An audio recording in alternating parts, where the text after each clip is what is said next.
Assalamualaikum warahmatullahi wabarakatuh. Kami dari kelompok 4 akan menjelaskan tentang makalah individu, keluarga, dan masyarakat. Untuk materi pertama akan disampaikan oleh Saudari Raden Putri tentang aspek individu. Kepada Raden Putri dipersilahkan. Terima kasih moderator. Di sini saya akan membahas mengenai individu. Individu merupakan bagian terkecil dari kelompok masyarakat. Menurut ilmu sosial, individu berarti bagian terkecil pembentuk masyarakat. Contohnya, dalam suatu keluarga yang terdiri dari ayah, ibu, dan anak, ayah tersebut merupakan individu dalam kelompok sosial tersebut yang sudah tidak dapat dibagi lagi ke dalam satuan yang lebih kecil. Individu berasal dari kata Yunani, yaitu individuum, yang artinya tidak terbagi. Dalam ilmu sosial, paham individu menyangkut tabiat dengan kehidupan dan jiwa raga yang majemuk, memegang peranan dan pergaulan hidup manusia. Individu merupakan kesatuan yang terbatas, yaitu sebagai manusia perseorang, bukan sebagai manusia keseluruhan. Maka dapat disimpulkan bahwa individu adalah manusia yang memiliki peranan khas dan spesifik dalam kepribadiannya. Terdapat 3 aspek dalam individu, yaitu aspek organik, jasmaniah, aspek psikis rohaniah, dan aspek sosial. Kemudian adapun pengertian individu menurut para ahli. Yang pertama, menurut Martin Luther King, individu ini merupakan satuan kecil yang tidak dapat dibagi-bagi lagi, yakni manusia yang hidup berdiri sendiri. Individu ialah sebagai makhluk ciptaan Tuhan.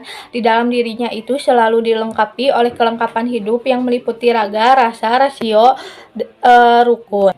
Menurut Sudiman Kartohadiprodjo, individu ini merupakan makhluk hidup ciptaan Tuhan yang di dalam dirinya itu dilengkapi oleh kelengkapan hidup yang meliputi ras, sera, rukun.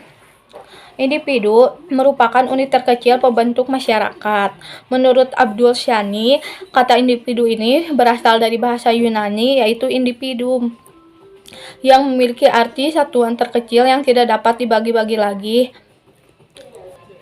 Kemudian adapun ciri-ciri individu, yaitu yang pertama, individu memiliki akal dan pikiran, keinginan, hasrat, dan perasaan yang bisa menetapkan kegiatan aksi dari luar diri dan dari dalam dirinya. Yang kedua, individu memiliki naluri bertahan hidup, keinginan untuk mempertahankan atau melindungi keturunan, dan naluri untuk mencapai kepuasan.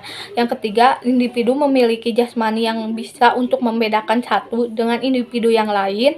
Yang keempat, yaitu individu memiliki tingkah laku dan perilaku yang khas dan unik dan berbeda dari satu individu dengan individu yang lain. Yang kedua, ada aspek individu yang menurut Hartomo terdapat 3 aspek yang dimiliki oleh individu, yaitu yang saling berhubungan dan saling mempengaruhi, antara lain aspek psikis rohania dan psikologi, aspek sosial, dan aspek organik jasmaniah. Aspek psikis atau psikologis diantaranya, yang pertama adalah bakat atau kemampuan khusus, inteligen. Yang kedua adalah minat atau keinginan. Yang ketiga ada kepribadian atau sifat seseorang. Yang keempat adalah motivasi. Yang kelima adalah edukasi atau pembelajaran. Baik, terima kasih. Sekian yang dapat sampaikan. Saya kembalikan ke moderator. Untuk materi kedua akan disampaikan oleh Saudari Resti tentang karakter individu dan makna individu. Kepada Saudari Resti dipersilahkan. Baik, saya akan melanjutkan materi yang selanjutnya, yaitu mengenai karakteristik individu. Yang pertama yaitu karakteristik individu yang menerima terhadap pengalaman baru atau tidak menolak ketika ada perubahan. Yang kedua yaitu karakteristik individu yang memiliki sifat waspada atau sangat berhati-hati ketika melakukan sesuatu hal atau tindakan. Yang ketiga yaitu karakteristik individu yang memiliki sifat terbuka dan nyaman atau tidak terganggu jika berinteraksi dengan orang lain atau individu lain. Yang keempat yaitu karakteristik individu yang memiliki sifat ingin selalu menghindari konflik dengan orang lain. Yang kelima yaitu karakteristik individu yang memiliki sifat terbuka terhadap tekanan atau mempunyai penilaian kemampuan dalam menahan stres terhadap seseorang. Materi yang selanjutnya yaitu konsep individu. Yang pertama yaitu raga. Raga merupakan bentuk jasad manusia yang khas yang dapat membedakan antara individu yang satu dengan yang lain, sekalipun dengan hakikat yang sama. Yang kedua yaitu ras. Ras merupakan perasaan manusia yang dapat menangkap objek gerakan dari suatu benda-benda isi alam semesta atau perasaan yang menyangkut dengan keindahan. Yang ketiga yaitu rasio atau akal pikiran. Merupakan kelengkapan manusia untuk mengembangkan diri, mengatasi segala sesuatu yang diperlukan dalam diri tiap manusia, dan merupakan alat untuk mencerna apa yang diterima oleh panca indera. Yang keempat yaitu rukun atau pergaulan hidup. Merupakan bentuk sosialisasi dengan manusia dan hidup berdampingan satu sama lain secara harmonis, damai, dan saling melengkapi. Rukun inilah yang dapat membantu manusia untuk membentuk suatu kelompok sosial yang sering disebut dengan masyarakat. Materi yang selanjutnya yaitu makna individu. Manusia adalah makhluk individu. Makhluk individu berarti makhluk yang tidak dapat dibagi-bagi, tidak dapat dipisah-pisahkan antara jiwa dan raganya. Manusia sebagai makhluk individu yang dapat mengalami kegembiraan atau kekecewaan akan terpaut dengan jiwa raganya, tidak hanya dengan mata, telinga, tangan, kemauan, dan perasaan saja. Dalam kegembiraannya, manusia dapat mengagum dan merasakan suatu keindahan karena ia mempunyai rasa keindahan, rasa estetis dan dalam individunya. Untuk materi ketiga akan disampaikan oleh Saudari Wita tentang pengertian keluarga dan peran keluarga. Kepada Saudari Wita dipersilahkan. Baik, pembahasan selanjutnya yaitu mengenai keluarga. Keluarga adalah salah satu kelompok atau kumpulan manusia yang hidup bersama sebagai satu kesatuan atau unit masyarakat terkecil dan biasanya selalu ada hubungan darah, ikatan perkawinan, atau ikatan lainnya. Tinggal bersama dalam satu rumah yang dipimpin oleh seorang kepala keluarga dan makan dalam satu periuk. Terdapat beberapa definisi keluarga dari berbagai sumber. Yang pertama, menurut Duval dan Logan pada tahun 1986 yang mengatakan bahwa keluarga adalah sekumpulan orang dengan ikatan perkawinan, kelahiran, dan adopsi yang bertujuan untuk menciptakan, mempertahankan budaya, dan meningkatkan perkembangan fisik, mental, emosional, serta sosial dari tiap anggota keluarga. Lalu terdapat juga menurut Undang-Undang Nomor 10 Tahun 1992 yang mengatakan bahwa keluarga adalah unit terkecil dari masyarakat yang terdiri atas suami istri atau suami istri dan anaknya, atau ayah dan anaknya atau ibu dan anaknya. Yang selanjutnya pembahasan mengenai peran keluarga. Yang pertama yaitu sebagai pendidik. Keluarga adalah pendidik pertama bagi anak-anaknya, termasuk anak dengan kecacatan. Yang kedua yaitu sebagai pelindung.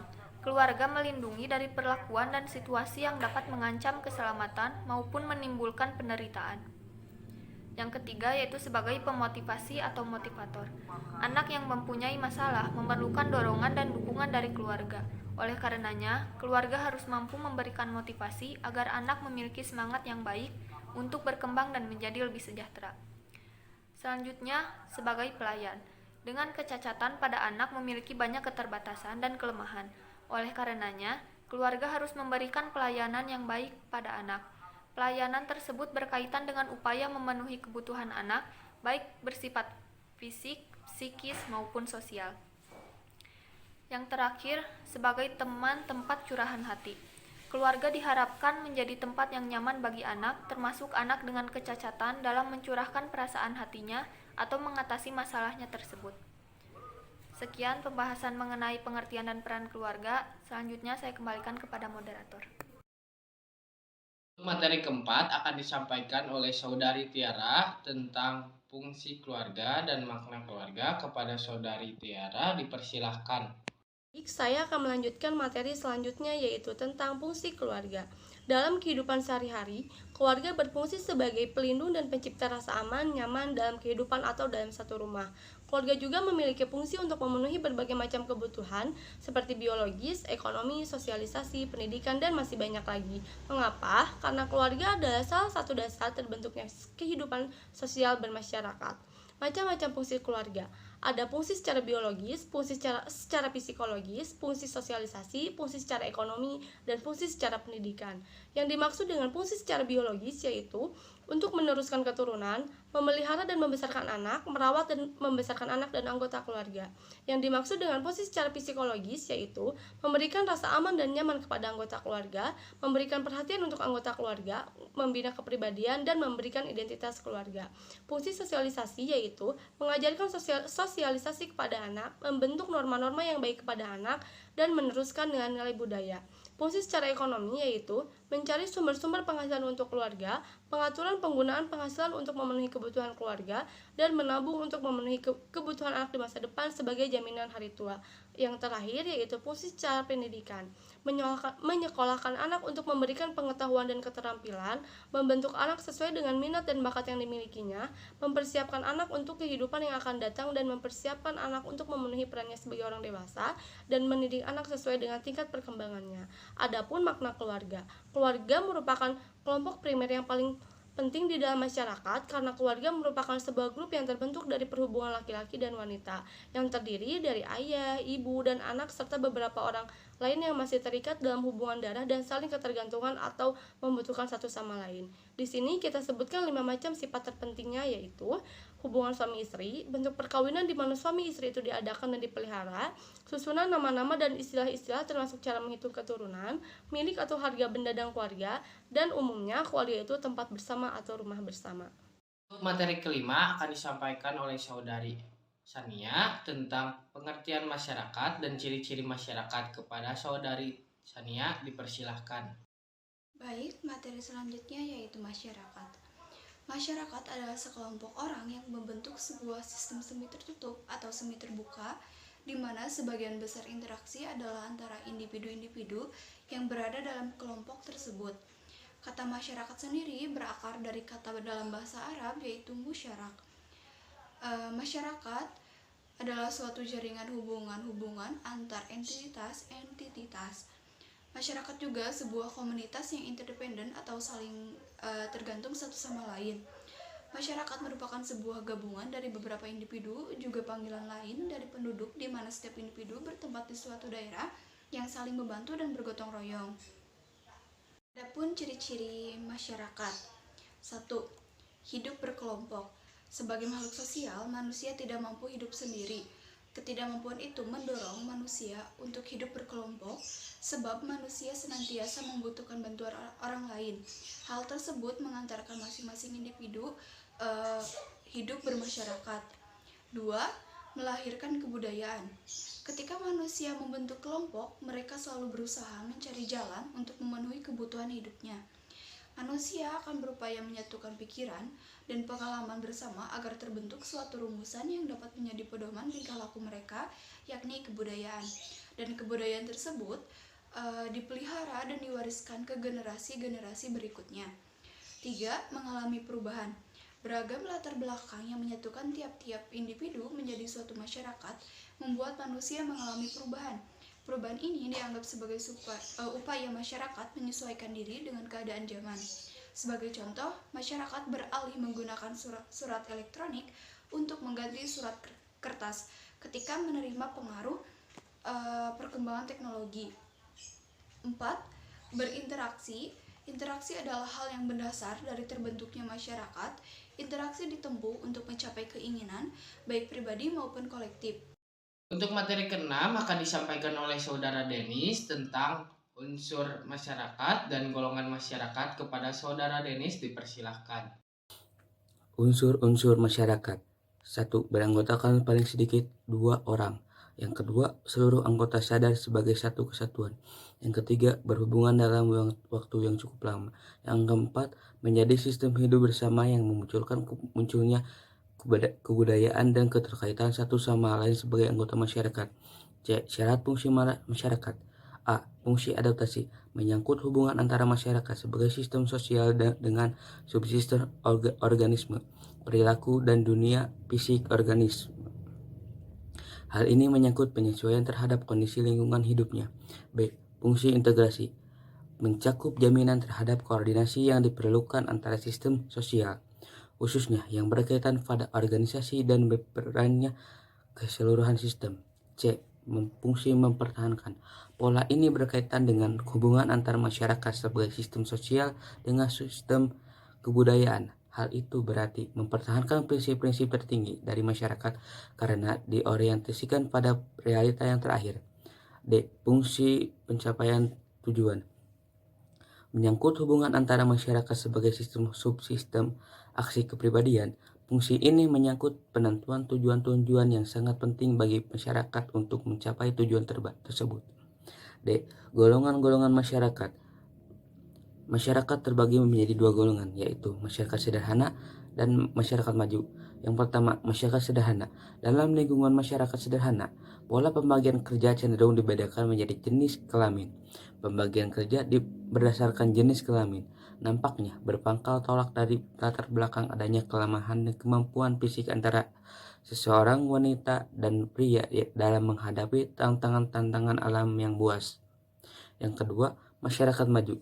Masyarakat maju memiliki aneka ragam kelompok sosial atau lebih dikenal dengan sebutan kelompok organisasi kemasyarakatan yang tumbuh dan berkembang berdasarkan kebutuhan serta tujuan tertentu yang akan dicapai. Dalam lingkungan masyarakat maju dapat dibedakan. Sekian. Untuk materi ketujuh akan disampaikan oleh Saudara Naufal tentang makna masyarakat dan hubungan masyarakat. Kepada Saudara Naufal dipersilahkan. Selanjutnya ada makna masyarakat. Masyarakat merupakan istilah yang digunakan untuk menerangkan suatu komuniti manusia yang tinggal bersama-sama. Dapat juga dikatakan bahwa masyarakat adalah jaringan penghubung antar individu. Masyarakat biasa dijadikan sebagai subjek utama pengkajian sains sosial. Selanjutnya ada hubungan antara individu, keluarga, dan masyarakat. Sebagai makhluk sosial, individu tidak bisa berdiri sendiri, di mana mereka akan saling membutuhkan antara satu dengan yang lainnya. Individu sendiri merupakan unit paling kecil yang membangun masyarakat. Keluarga merupakan wahana di mana individu menjalani proses sosialisasi yang paling kecil.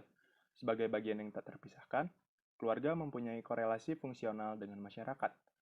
Proses sosialisasi ini sangat penting dalam membentuk kepribadian.